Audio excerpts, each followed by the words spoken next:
Thank you. I'm glad to be back. I've only been gone 2 weeks. I was just thinking about Bhante Bhatia was gone for, 3 months? Yeah. It felt like a long time for me. And I'm going off again Friday morning, so... Being gone, I was in California for 2 weeks in the Southern California area, and I was really able to see again how lucky we are to have this temple. There's nothing like this out there. There are temples, and there's some temples with, Sri Lankan monks, big temples, but you don't see as many Westerners at those temples, even though and then LA, things are so far apart. There can be a temple near downtown that's hours away for someone, so you can't commute very easily. So I was doing workshops with a friend who's an Iyengar yoga teacher, and we had so many people who were studying suttas and studying their Buddhist teachings online or with podcast. They were meditating using podcast and what they could pick up. And they were, they're in the land of milk and honey, right? They're in Southern California. They can have everything. But so many people didn't have a Buddhist teacher or a place that they could go to meditate. So I just kept thinking, how did we get this? What caused this? Because I thought how I really, being away from it, I always see and feel like I miss this temple. It's a really wonderful space. So here we are in Woodstock, Illinois, and we've got something that's like a golden jewel. I mean, a precious diamond. So it's good we have that.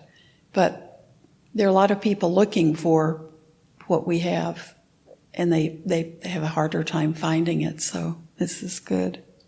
Do the Sri Lankan temples out there do their dharma talk in English? I'm not sure. There's one that I've been to for a lot of ordinations and things, and they have quite a few Westerners, but I don't know how much they do in English. I'm sure the monks all speak. Most of the monks at Piyananda's temple speak English, so I'm sure that they have kind of a mixture of both. They may have separate services. The one on Crenshaw? Yeah, I think it's on Crenshaw. The big one, Piyananda's temple.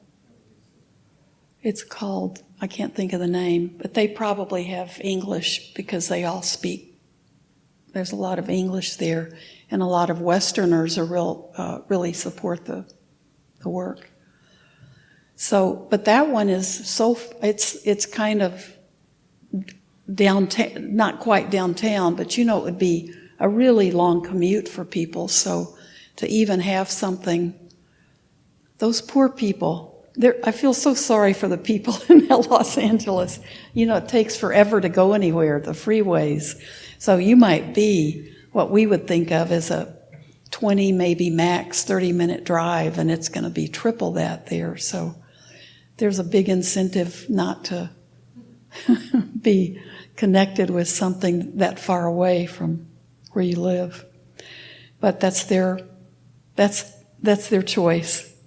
A lot of them wouldn't trade to live here, but there's such a difference. I felt like I breathe better when I get back here. But a lot of people, though, have beautiful practices, and they're very disciplined, and they've been doing their practices on their own with very little support from a sangha. And I think what they're aware of is how nice would be to have a sangha. So just to have a community of people, even if it was just to get together in someone's living room and that's what our Las Vegas group is doing right now before they get their monk out there. They have meditation with their group, which is pretty small, but they're consistently doing that. So they've got that sangha is important. even if it's 2 or 3 people that you can sit with and just talk to. It's good to have.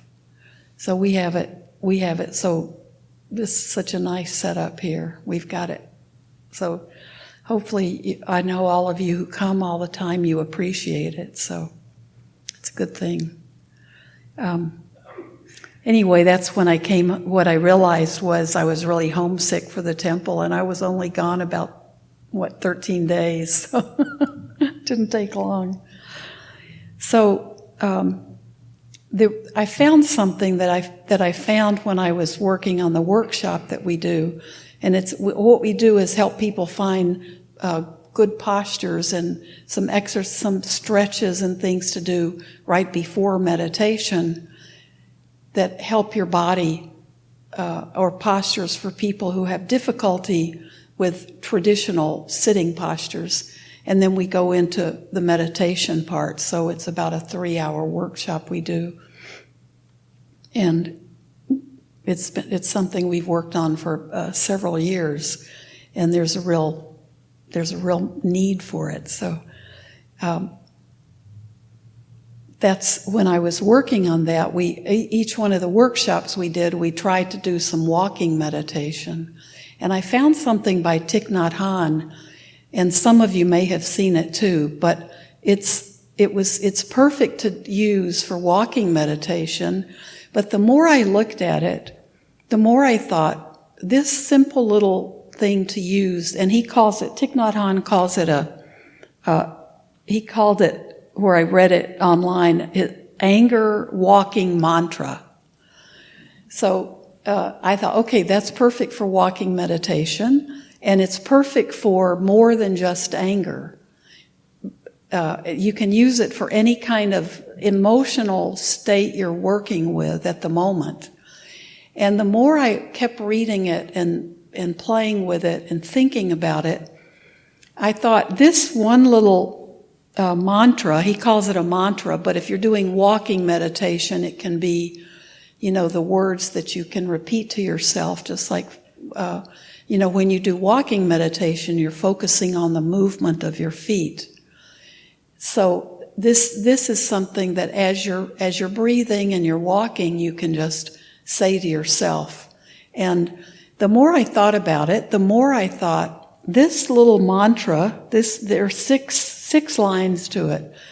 It covers to me the 4 noble truths in a different way. It covers everything that we talk about when we talk about the 4 noble truths, which I know this group we've talked about it a lot because it's part of what we always talk about when we talk about the precepts. And I'll share it with you, and I don't have a copy for everybody. I can do that later, make copies, but I think you can memorize it. You're all younger than me, so I know you can memorize it. So, I'll preface it with a little bit. So I came back, and the whole time I was gone, I didn't have Netflix or, I didn't have TV or any of my typical distractions. I don't have TV, but I have Netflix and other things when I am at home. So, and I had an opportunity to watch myself, like the things that would irritate me, the things that would, I'm on holiday. My days were pretty nice, but I could see areas where I was getting irritated at things. And, again, I'm in Los Angeles. The weather never got higher than 80, and it was, there was a breeze, and it was nice everywhere. But my friend I was staying with, and I'm staying in a little guest house that she just built in her backyard. So when I'm in my little house, my tiny house, I called it, because she made it out of a single garage. So I could turn the AC up, I could open the window, I could do whatever I wanted. But when I'd go into the house to be getting a meal, or we were getting ready to go somewhere, or we're working on our workshop, she keeps her house really warm. She's a very cold-natured person. And so her house, and usually her she goes in her office and turns a space heater on. And that's in the summer. So I'd go in the house and the windows would be closed and we'd be working on something and I'd just be like hot, immediately hot. There's no breeze. But outside, the breeze is there and it's just beautiful. It's perfect weather. But inside, when I had to be inside her space, I felt like, I realized after a couple of days, I'm getting really ticked off about this. I'm like, why, where's the central air? I know you've got central air in this house, and why are the windows all closed if you don't have central air? And I was just I was smoldering hot, but I was also smoldering. And I realized I was getting angry about it. And then when we finally talked about it later, she was getting ticked off because she knew I was angry, and she didn't really want to make the house cool enough to make it comfortable for me, because then she'd be too cold. So the thing I'm going to share with you from Thich Nhat Hanh, I thought, I watched myself for 2 weeks. This is perfect for me. This is and even when I would think, I'm just a little irritated because I'm in the house, I've got my robes on, and I'm sweating. And if I step outside, the breeze is great, it's perfect, but why do I have to be in the house to work on stuff or to eat a meal? So, and whether we call it irritation or I'm uncomfortable or I'm unhappy with it, it's anger, right? It's a form of anger. It's on the spectrum. It's there. So it took a lot of, we had a lot of talks about the temperature thing. So it became, I told her, if we had ever been like a couple, married, and we got married, I would have killed you by now.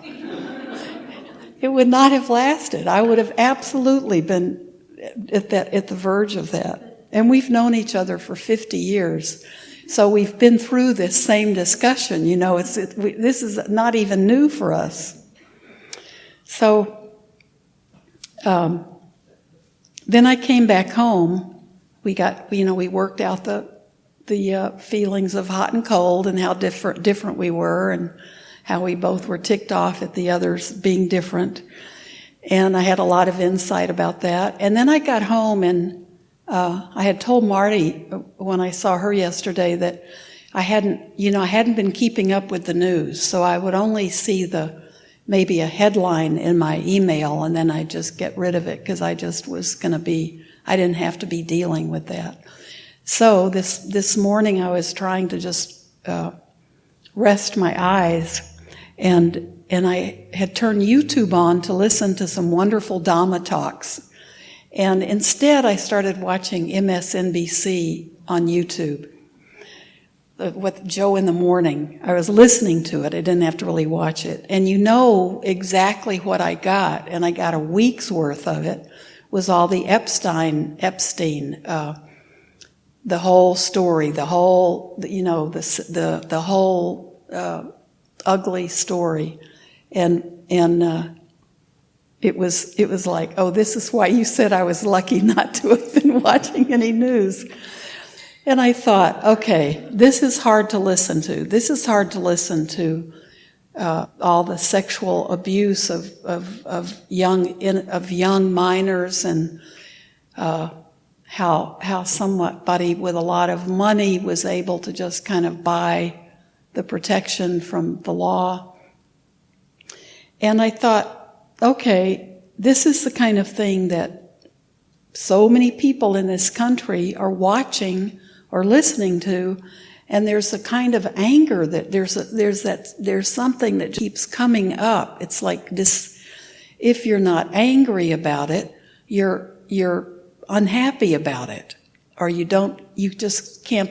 It never stops. It's never stopping, and seeing all that, I thought, there is this kind of collective frustration, I think, in this country with the stuff that we're exposed to, and something that's taken a long time to even come to our awareness, and then all the ramifications of it, and when does it stop?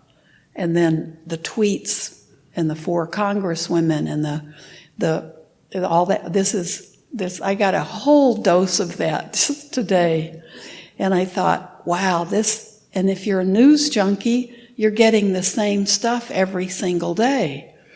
So if you're not angry about it, that's incredible. I'll just say that's. And if you have the equanimity to not be, just tossed and turned with that, that's wonderful. But I think this his anger walking mantra this is Thich Nhat Hanh's is something that all of us can use, and I see it too personally with people that I talk to. Angry about a personal relationship or a situation.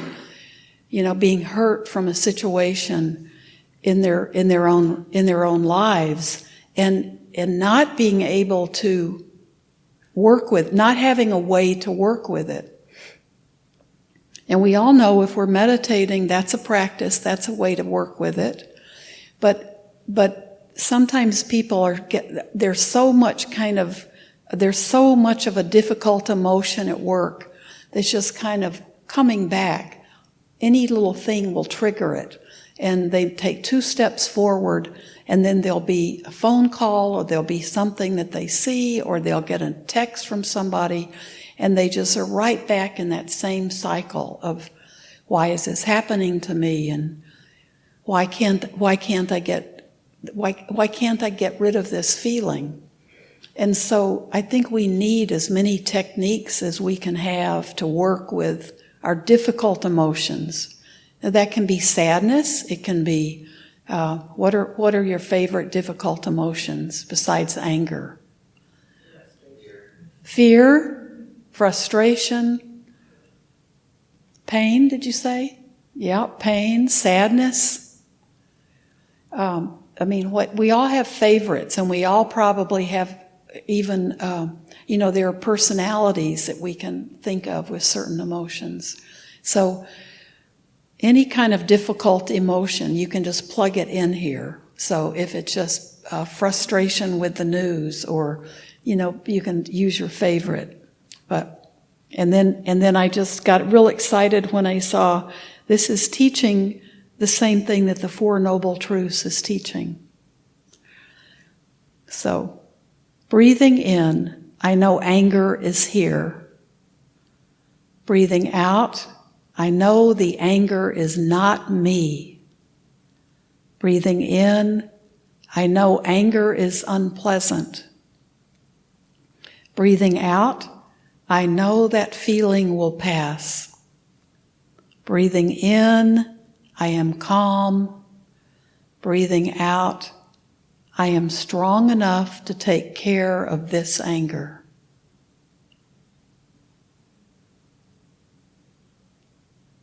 I just love this. So see if you can do it with me. So you can start breathing in, I know anger is here.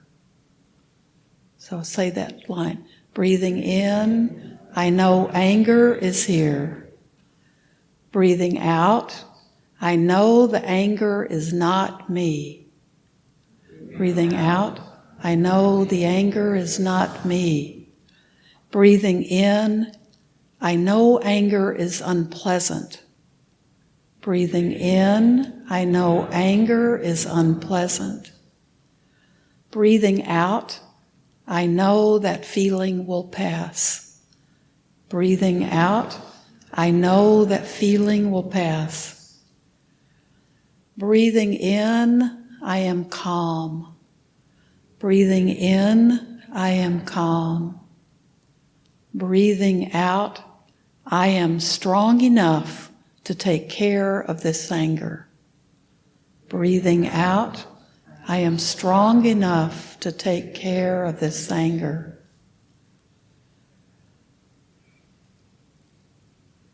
Isn't that nice? And I think everybody should write it down and use it. If you're if your brain still works better than mine, you probably already have it memorized. And some things I want to point out. He never says, my anger, right? It never says, he doesn't even say, I am angry, or I know I am angry. We're not identifying. The anger is not who we are. It's not the anatta, which is, one of the qualities of all composite things in all beings is that non-self, that not self quality. And so the anger is not who I am. Anger is not me. Anger is not mine. So we don't have to identify. It doesn't have to be, I am an angry person. Or, I get angry a lot. This even helps us see, this is not who we are. This is that passing. This is like those thoughts that we let go when we meditate. This is the passing. It's the passing, the temporary condition. We know it's temporary, but we don't feel it's temporary, especially anger or sadness, any of our difficult emotions. When we're experiencing them, we don't remember that they're temporary. We feel like we'll be that way always, so we can identify it with it. I'm angry. I've been angry for years at so-and-so or at this situation. So the first thing I love about it is it's a feeling. It's not me. This anger is not who I am. And so I know anger is here. Breathing out, I know the anger is not me. I know anger is unpleasant. Breathing out, I know that. Why don't all of you close your eyes and I'll read it for you and see if you can. Breathing in, I know anger is here. And you can put in your own personal favorite negative feeling. Breathing out, I know the anger is not mine, is not me. Breathing in, I know anger is unpleasant. Breathing out, I know that feeling will pass. Breathing in, I am calm. Breathing out, I am strong enough to take care of this anger.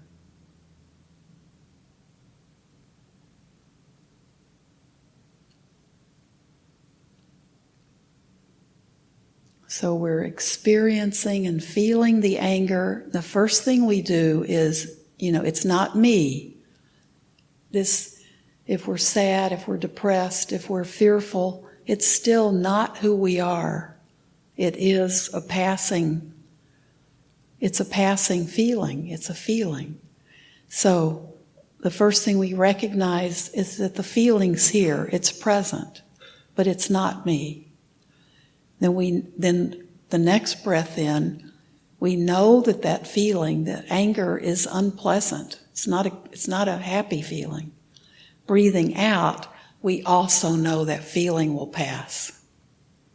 Breathing in, we can be calm. I am calm. Breathing out, I am strong enough to take care of this anger. And I love that line. It's not like I am superhuman, I am God, I can take care. It's like I'm strong enough. I just love that. I know, we can know that, we have that feeling, but we can also know we have the skills, we have the ability to take care of it. And we know that because we have our practice, we have our noble friends, we know the ways we can work with that, and because we know the Four Noble Truths. There is suffering. And that suffering, there's a cause for it, and that's clinging. That's that attachment to it. And we know there's a way out of it. And we know the path out. So when those dark feelings come, those negative feelings, We know they're not us, so we don't have to identify with them, but we can know they're here. And then we know that they're unpleasant. We don't like them. They're not. That's suffering. So if that feeling is with us and it's unpleasant, if we attach to it, if we cling to it, then that's suffering. So we know it's unpleasant. So this little mantra gives us a way to not attach to it, not cling to it. So we know it's not who we are, and now we know it's unpleasant. So if we know it's a feeling, we know it will pass. We know there's impermanence, so that's anicca. Everything is impermanent. So, okay, it's going to pass. So knowing it will pass, then the next thing I can breathe in and I am calm. I might still have the anger, but I can be, okay, it's a feeling, this will pass. So breathing in, I am calm. Breathing out, I am strong enough to take care of this anger. So whatever the feeling is, we can give ourselves, we don't have to be superwoman, but we're strong enough to take care of this feeling. It doesn't have to overpower us. We don't have to, it doesn't have to win. So we can work with it. So I think it's really wonderful, and I think try it when you're walking to your car or walking to your front door when you go home tonight, or if you have a chance to do walking meditation, it's a really good mantra to use in that practice. So I wanted to share that with you because it's a very good practice for me. And I have, proof all the time that there's, those things that keep cropping up for us that are difficult. So thank you very much.